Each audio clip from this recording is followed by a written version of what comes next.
हे guys welcome. Last video में मैंने आपसे एक फंक्शन बनाने बोला था। आई होप आप उस फंक्शन को बना चुके होंगे। अगर आप उसे नहीं बनाए हैं तो भी कोई बात नहीं, इस वीडियो में हम उस फंक्शन को बनाएंगे। तो सबसे पहले हम इस प्रोग्राम में क्या करेंगे, हमें इंपोर्ट करना पड़ेगा जेसन लाइब्रेरी को। आपको उसके बाद एक वेरिएबल बनाना था डेटा, और डेटा में क्या स्टोर करना था, डेटा में आपको ये वाला फाइल को लोड करना था। तो मैं यहाँ पे लिखता हूँ जेसन डॉट लोड।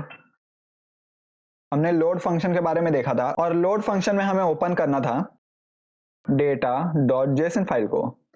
तो हमारे ये ओपन हो चुका होगा, और ओपन होके डेटा नाम के वेरिएबल में स्टोर हो चुका होगा।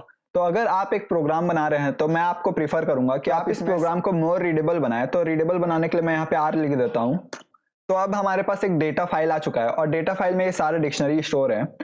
और उसके बाद हमें क्या करना था, यहाँ पे मैं एक वर्ड नाम का वेरिएबल बनाता हूँ, और इसमें मैं इनपुट करवाता हूँ इंटर वर्ड। ओके, तो हमारा यूजर यहाँ पे एक वर्ड डालेगा, और वो वर्ड एक वर्ड नाम के वेरिएबल में स्टोर हो जाएगा। और उसके बाद हमें एक फंक्शन बनाना था। डिफाइन करता हूं मैं फंक्शन, और फंक्शन का नाम रखता हूं मैं गेट डेफिनेशन।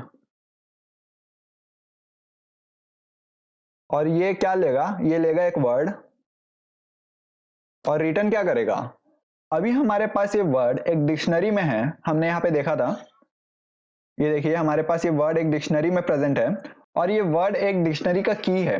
और हमें इसका वैल्यू अगर आउटपुट करवानी है, रिटर्न डेटा का वर्ड। तो इस प्रोग्राम में हमने काम कैसे किया है, सबसे पहले हमने इंपोर्ट किया है जेसन। और जेसन एक लाइब्रेरी है जो कि एक स्टैंडर्ड लाइब्रेरी है। और उस जेसन लाइब्रेरी में एक फंक्शन है लोड फंक्शन, और वो लोड फंक्शन क्या करता है, एक डेटा सेट को लोड करता है जो कि जेसन फाइल है। तो हमने यहाँ पे एक ओपन फंक्शन डाला है, और ओपन किया है इस फाइल को। और इस फाइल को जो हमने ओपन किया है वो हमने डेटा वेरिएबल में स्टोर किया है। ओके, तो हमारे पास इस फाइल में एक डिक्शनरी प्रेजेंट थी, तो हमारे पास डेटा वेरिएबल में भी एक डिक्शनरी है। और उसके बाद हमने एक इनपुट लिया है वर्ड, और वर्ड क्या है, इस डिक्शनरी का की है। जो भी हमने वर्ड डाला है वो इस डिक्शनरी का की है, और उस डिक्शनरी का की का हमें वैल्यूज रिटर्न करने हैं। तो हमने उसके लिए एक फंक्शन बनाया गेट डेफिनेशन, और उस गेट डेफिनेशन में हमने एक वर्ड इनपुट लिया है जो कि हमारे ये वर्ड था। आप चाहे तो यहाँ पे दूसरा वेरिएबल भी डाल सकते हैं यहाँ पे। और उसके बाद हमने इस डेटा वेरिएबल में जो ये की था उसका वैल्यू रिटर्न कर लिया है। तो आई होप आपको इतना समझ में आ चुका होगा।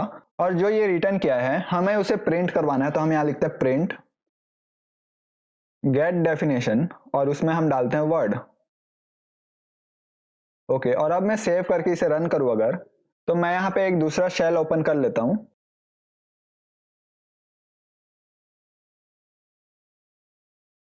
तो यहाँ पे पूछ रहा है वर्ड, और मैं यहाँ लिखता हूँ रेन। और जैसे ही मैंने यहाँ पे रेन लिखा, उसका यहाँ पे डेफिनेशन आ चुका है।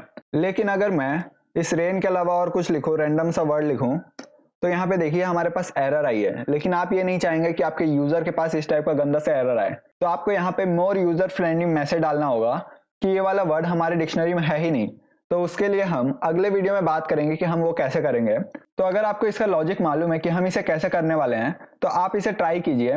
तो अगले वीडियो में हम यही काम करेंगे कि हमारे पास ये एरर ना आए, इसके बदले कुछ अच्छा सा मैसेज आए जिससे यूजर को पता चले कि हाँ, ये वाला वर्ड हमारे पास प्रेजेंट नहीं है। Thank you for watching this video, and please like my video and subscribe to my channel for more quality content.